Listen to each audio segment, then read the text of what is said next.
Nuestro cuerpo como instrumento.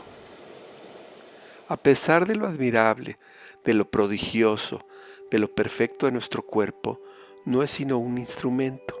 Él no produce ideas, no es inteligente, no es consciente, es tan solo un medio.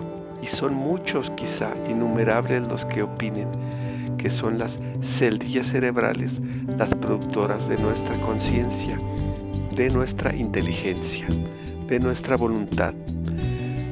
¿Tienes tú la palabra, estimado lector? ¿Crees en verdad que las células cerebrales pueden producir esos tres formidables atributos? ¿Serán meras reacciones químicas las que determinarán esas facultades? Pero entonces, ¿para qué serviría el cerebro?, preguntarán ellos. Y respondemos, ¿qué acaso las neuronas, las células nerviosas no indican todas ellas que son hilos conductores que llevan mensajes en un sentido u otro, para afuera y para adentro? Pero en realidad no son terminales. Hay alguien que ordena y que dice, yo quiero. Hay alguien que es consciente y dice, yo soy. Hay alguien que entiende y dice, yo sé, o yo comprendo. Y ese formidable centro que es el yo, en la que convergen la conciencia, la inteligencia y la voluntad, ¿sería un mero producto cerebral? En una palabra, el cerebro vendría siendo consciente, inteligente y volente. Y aunque el cerebro sea el órgano más maravilloso de nuestro organismo, no le podemos dar semejante jerarquía.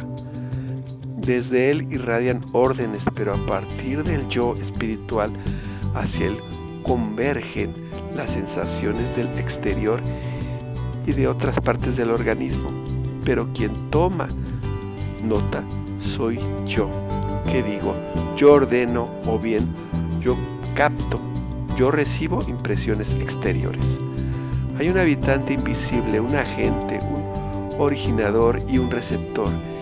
Sin él, el cuerpo quedaría inerte, como ocurre en el fenómeno de la muerte, en que ese agente invisible que llena todo el cuerpo, con su presencia lo abandona en su forma sutil o alma.